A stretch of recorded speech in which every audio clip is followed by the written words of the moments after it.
అందరికీ శనార్థులు మంచిగున్నారులా నేను వచ్చేసిన ఇయాల సుతం సూపర్ వార్తలు పట్టుకొచ్చిన ఇంకెందుకు ఆలస్యం మొదలు పెద్ద వార్తలు చూద్దాం పారి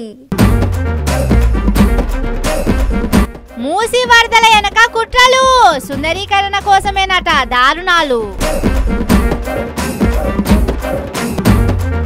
ముహూర్తం పెట్టిర్రు ఓట్ల పండుగకు ఏమడ్డొస్తుందో ఎన్నికలకు లేని సిటీలకు బుల్లెట్ ట్రైన్ లేందో చెప్పమంటున్నాడు వెనక కథ ఏందో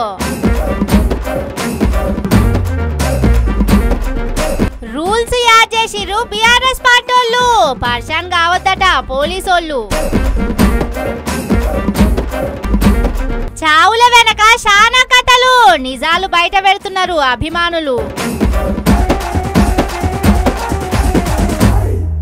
అగో ముహూర్తం పెట్టిర్రు ఇక ఉరుకుడే సీసాలకు సీసాలు మందు పంచుడే మిగులుంది ఇప్పటికే ఊళ్ళల్లా సందేళ్ళు అయితే గల్లీకి మీటింగులు అవుతున్నాయి రచ్చబండల మీద రచ్చ చేస్తున్నారు అన్నట్టే డేట్లు కూడా వచ్చినాయి ఇవన్నీ అయ్యే ముచ్చట్ల కావు ఒడిసే ముచ్చట కాదంటారా గది వేరే ముచ్చట కానీ బరాబర్ ముందుకు పోతున్నది సర్కారు సర్పంచ్ ఎన్నికలు వెట్టి తిడతామనబట్టే అర్రే ఎట్లనే కాక అని అందరూ డిస్కషన్లు పెడుతున్నారు కదా కానీ ఆగుతలేవు సర్పంచ్ ఎన్నికల కంటే ముందే లోకల్ బాడీ ఎన్నికలు అయితాయట అయితయా నీ ముఖం గాని అని నన్ను అనకుర్రి అయితయో లేవో గాని ముందుగాలనైతే ముహూర్తం లోకల్ బాడీస్ ఎన్నికలకే పెట్టిర్రు వచ్చే నెల 23-27న 2 దశల్లో పెడతారట స్థానిక సంస్థల ఎన్నికలు ఎంపీటీసీ జెడ్పీటీసీ ఎన్నికలు కాంగానే మళ్ళా క్యూ లైన్ల నిలబడాలి అన్ని ఒక్కపారే వేసొస్తాం కట్క నొక్కుతాం అంటే నడవది సర్పంచ్ ఎన్నికలు 3 దశల్లో అయితాయట అక్టోబర్ నెల చివరి రోజు 31వ తారీఖున సర్పంచ్ ఎన్నికలు శురువైతాయి అటెంక నవంబర్ 4 నవంబర్ 8న ఓడిచిపోతాయట అక్టోబర్ 9కెంచి ఎన్నికల కోడ్ అమల్లో ఉంటది ఆడికెంచి రూల్స్ మీదనే నడవాలి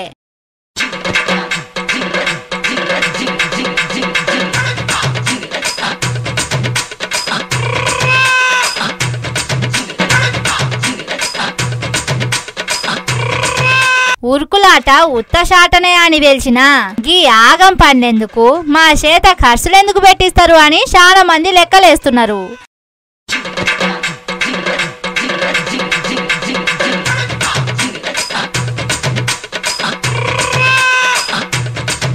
ముందే అంటే అందరికి దాగిపియాలి బీర్లు బిర్యానీలకే ఎకరాలకు ఎకరాలు అమ్మవలసి వస్తుందని అనుకుంటున్నారు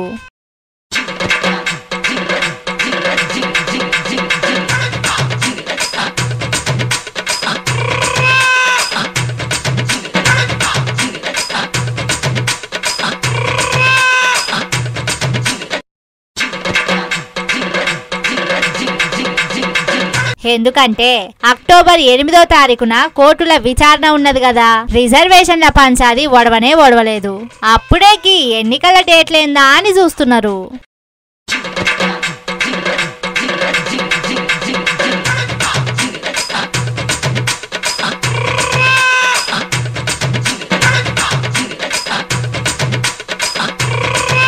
పంచాయతీ ఇట్లుంటే ఎన్నికల రిజర్వేషన్లంతా గాయి గత్తరే ఉన్నది అని కంప్లైంట్లు వచ్చుడు కోర్టులకెక్కుడు మంచిదే అనిపిస్తున్నది ఈడ చూడుర్రి ఈ ఊళ్ళే ఎస్సీ కేటగిరీ జనాలు లేనే లేరట ఒక్క ఓటు కూడా లేదట గాని రిజర్వేషన్ మాత్రం ఎస్సీ కేటగిరీకి వచ్చిందట నిర్మల్ జిల్లా పెరకపల్లెలైంది గీ చిత్రం గీ ఊళ్ళే 4 ఓట్లు ఎస్టీ ఉంటే తతిమ ఓట్లన్నీ బీసీలయే ఉన్నాయట సరే ఏ కేటగిరీకి ఇస్తారని సర్కార్ ఆఫీసర్లకు వాళ్ళ లెక్కలు వాళ్ళకుంటే గాని లేని కేటగిరీకి కూడా సీటు రిజర్వ్ చేసిరంటే డిక్లేర్ చేసిన వాళ్ళకు దండం పెట్టాలి శానా ఊళ్ళల్లా 3-4 కేటగిరీల జనాభానే ఉంటారు కానీ అందులో ఒక్క ఓటున్న కేటగిరీకే సీట్లు ఇస్తుంటారు ఇవన్నీ తెలిసిన ముచ్చట్లే కదా మస్తు నవ్వొస్తున్నది గీ పంచాయతీ చూస్తుంటే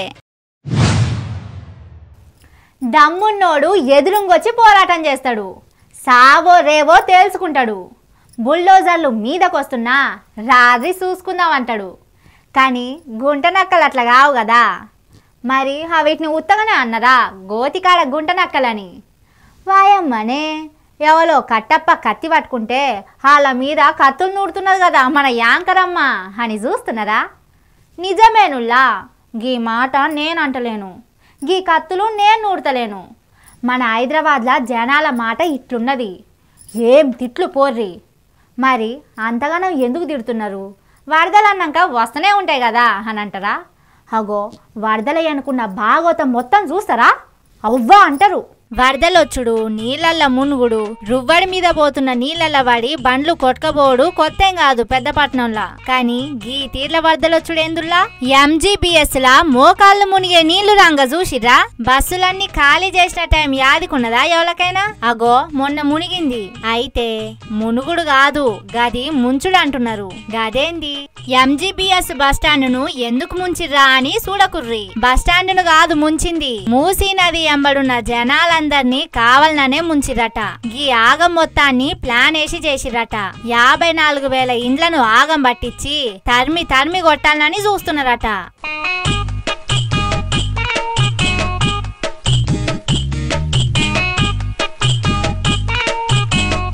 మరి వాళ్ళని ఎవ్వరు తరిమి కొట్టాలనుకుంటున్నారో సమజైతేనే ఉంది గాని అప్పట్లా మూసీ సుందరీకరణ అని 1,000 కోట్లతోని ప్రాజెక్టు షురువైందా? అగో గది జనాలంతా అడ్డం తిరిగితే అడ్డంగా ఆగిపోయింది. సచ్చో చెడో బతుకుతుంటారు జనాలు. రూపాయి దాసుకొని ఇల్లు కట్టుకుంటారు. గసొంటి ఇల్లు కూలుస్తాం, మిమ్మల్ని రోడ్డున పడేస్తామంటే అడ్డం తిరిగిరు కదా. అగో అదన్నట్టు అసలు ముచ్చట. వాళ్ళందరిప్పుడు వాళ్ళంతటా వాళ్ళే ఖాళీ చేయాలనంటే వరద రావాలి. వాళ్ళను పట్టించుకున్న పాపన పోవద్దు అని స్కెచ్ నడిచిందట. మాజీ కాంగ్రెస్ నేత సామాజిక కార్యకర్త బక్క జెర్సన్ గదే అంటున్నాడు. 84,000 ఇండ్లకు ఎందుకు టార్గెట్ చేశారు? ఇప్పుడు హైడ్రా కొన్ని ఇండ్లు గుల్లగొట్టిన తర్వాత భయంకరమైన వ్యతిరేకత తెలంగాణ ప్రభుత్వం పైన ఏర్పడ్డది. ఎందుకంటే వీళ్ళకు చెరువుల పరిరక్షణ పైన చిత్తశుద్ధి కనంటే ఈ మూసీ పరివాహిక ప్రాంతం పైన మూసీ సుందరీకరణతో కావాల్సిన 1,00,000 కోట్ల రూపాయలకు వీళ్ళ స్కెచ్, భారీ స్కెచ్. వీళ్ళకు చెరువుల పరిరక్షణ పైన చిత్తశుద్ధి కనంటే ఈ మూసీ పరివాహిక ప్రాంతం పైన మూసీ సుందరీకరణతో కావాల్సిన 1,00,000 కోట్ల రూపాయలకు వీళ్ళ స్కెచ్, భారీ స్కెచ్. అయితే 27/8/2025 అదే టీఎంసీ నీళ్లు ఉన్నాయి, అదే హైట్ నీళ్లు ఉన్నాయి. కానీ 2 గేట్లే వదిలిండ్రు, ఒకటే ఫీట్ హైట్ ఓపెన్ చేసిండ్రు. హిమాసాగర్ లో 1 ఫీట్ హైట్ చేసిండ్రు, అదే 1 ఫీట్ హైట్ నీళ్లు వదిలిండ్రు. మరి ఈసారి 10 గేట్లు ఎందుకు? అఫీషియల్ గా అన్అఫీషియల్ గా 15 గేట్లు ఎందుకు వదిలిండ్రంటే నీళ్లు ఆపి ఒకటే పారి ఇడిచి పెడితే కొట్టకపోతారు. వరదల పేరు మీద ఆగం పట్టియొచ్చు. గిందుకే మేం మూసీ పండ్లు ముంగటేసుకున్నామని కథలు చెప్పొచ్చు అని ప్లాన్ వేసిరట. పాపంగా అనుల్లా గా సారు చెప్పిన లెక్కలే నిజమైతే ఇంకేమనున్నదా చెప్పుర్రి? హైదరాబాద్ లా రెంట్లు ఎట్లుంటాయో ఎరకనే కదా. గా బతకలేక తెలిసి తెల్వక సర్కార్ ఆఫీసర్లు సంతకాలతోనే కదా ఇండ్లు కట్టుకున్నది, కొనుక్కున్నది. గసొంటి ఇండ్లకెంచి తరిమేటందుకు గింత ప్లాన్ వేసిరంటే ఏమనున్నదా? పొమ్మనలేక పొగవెట్టుడు అని ఇన్నం గాని పొమ్మంటున్నా పోతలేరని పొగవెట్టుడంటే గిదే కావచ్చు.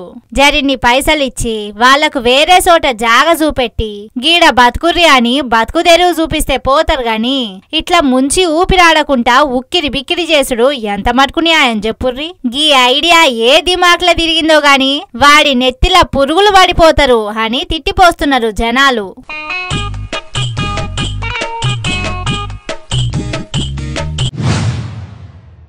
గురివిందనట ఎనకున్న నలుపు చూసుకోకుండా నా అంత ఎర్రంగా ఎవ్వలు లేరు అని అనుకుంటదట.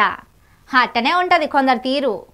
ఇక మన రేవంతన్ సార్ కథ అయితే ఆలు లేదు సూలు లేదు, కొడుకు పేరు సోమలింగం అన్నట్టే ఉంటది. గాళ్ళ మేడలు కట్టమంటే నేను తయారని సిమెంట్ బొచ్చ పట్టుకొని ముంగడుకురికొస్తాడు. ఆయన కడతానంటున్నది ఫ్యూచర్ సిటీ కదా, మరి గాళ్ళ మేడేంది అని అంటారా? అగో గదే చెప్తున్నా, మంచిగా ఇమ్మర్సగినుర్రి. అబ్బా ఏం సక్కంగా తయారయ్యో సార్లు. వరదలొచ్చి హైదరాబాద్ మొత్తం ఆగమాగముండే వీళ్ళ గోస ఇడిచిపెట్టి కొత్తపట్నం కడతా అని ఫ్యూచర్ సిటీ ఆఫీస్ కు శంకుస్థాపన చేసిండు పెద్ద మనిషి. మంత్రులు కూడా ముద్దుగా తయారైపోయిర్రు. మరి ఈ ఫ్యూచర్ సిటీ జనం ఫ్యూచర్ కోసమా, మరి ముఖ్యమంత్రి సారు ముఖ్యమైన మంత్రుల కోసమేనా అనేటిది వాళ్ళకే తెలవాలే. నాకు 10 సంవత్సరాలు ఇవ్వండి, న్యూయార్క్లో ఉన్నోడు కూడా భారత్ ఫ్యూచర్ సిటీ నేను చూసి వచ్చిన చెప్పుకునే విధంగా ఈ రోజు ఈ నగరాన్ని నిర్మిస్తా. రేపు పొద్దుగాల మీరు గొప్పగా ఎక్కడుంటావు నువ్వు, నీ ప్రాంతం ఏది అంటే నాది భారత్ ఫ్యూచర్ సిటీ అని మీరు చెప్పుకునే విధంగా దీన్ని తీర్చిదిద్దే బాధ్యత మా ప్రభుత్వం తీసుకుంటుంది, నా సహచర మంత్రివర్గ సభ్యులు తీసుకుంటారు. నిన్న రానుల్లా సార్ డైలాగులు. దసరా పండుగకు సకినాల పిండి గట్టిగానే దంచినట్టున్నాడు చిన్నప్పుడు.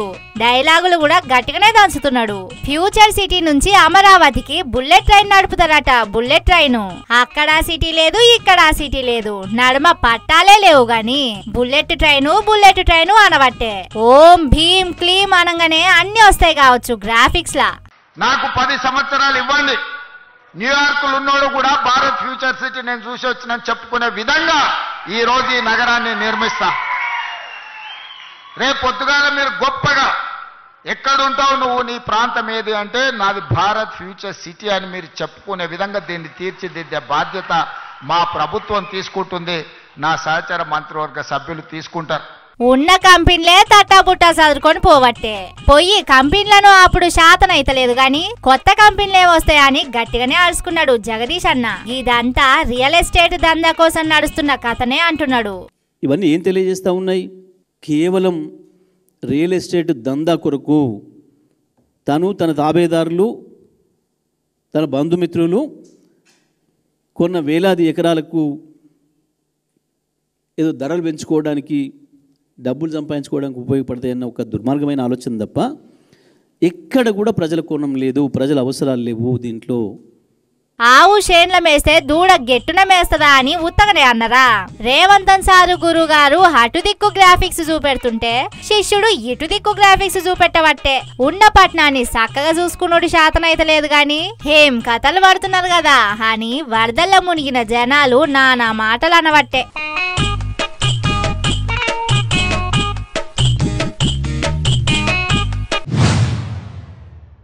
అంతా మా ఇష్టం, మేము ఆడిందే ఆట.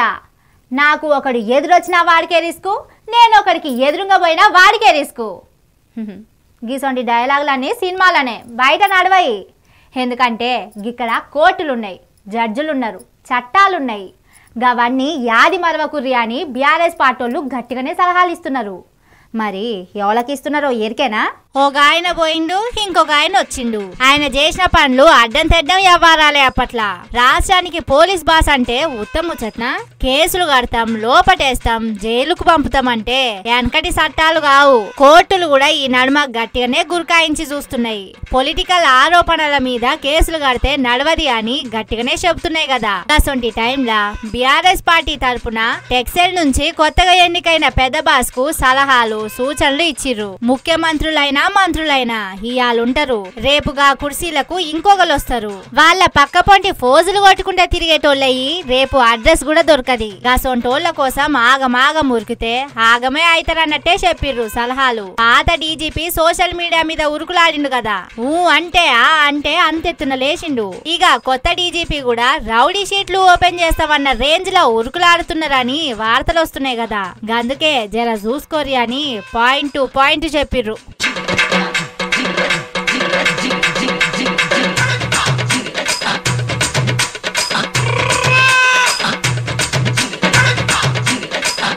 ఎఫ్ఐఆర్ నమోదు చేసే ముంగట రూల్ ప్రకారం చేస్తున్నామా లేదా, గంత సీన్ ఉన్నదా లేదా, అధికార పార్టోళ్ళు ఫోన్ కొట్టంగానే చేస్తే కోర్టు అటెంక ఏ రేంజ్ రక్షింతలేస్తాయి, తేడా వస్తే కొలువులకు ఏ రేంజ్ లో ఎసరొస్తది, పొలిటికల్ కామెంట్లు చేయంగానే కేసులు పెట్టొద్దు అని ఈ నడుమ పెద్ద కోర్టే చెప్పింది అని యాది మరవద్దని రాసుకొచ్చిర్రు. పొలిటికల్ కామెంట్స్ లా విధ్వంసాలకు దారి తీస్తేనే కేసులు కట్టాలి, లేకుంటే మొదటికొస్తదని యాద్ చేసిర్రు. ఇయ్యాల రేపట్ల పదవిలో ఉన్నోళ్ల కోసం పనిచేయని సర్కారు ఉద్యోగి ఎవరు గాని చూసుకోకుంటే మొదటికే మోసం వస్తది గానుల్లా.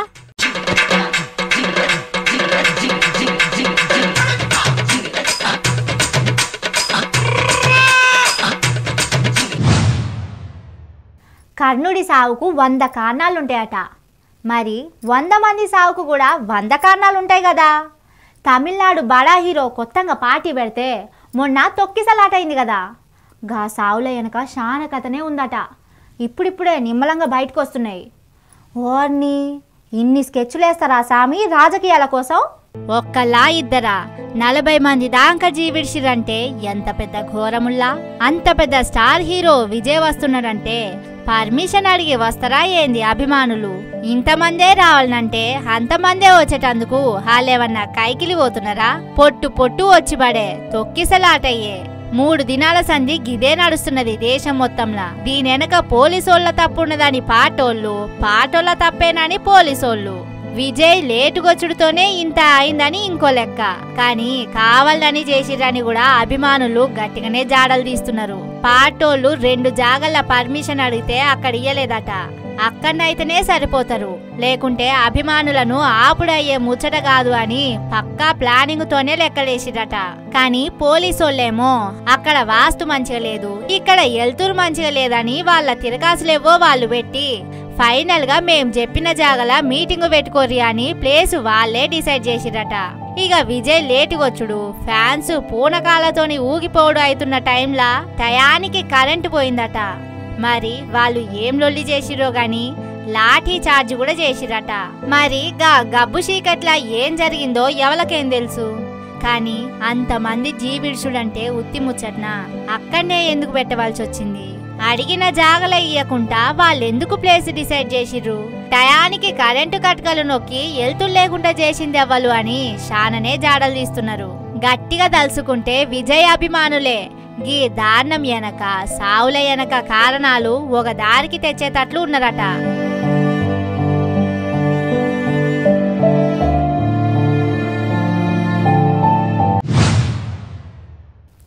ఇవి ఆల్టి ముచ్చట్లు. ఇంకిని మస్తు మస్తు ముచ్చట్లతోటి మళ్ళొస్తా. చూస్తూనే ఉండుర్రి మన తీన్మార్. ఇదే అసలు తీన్మార్.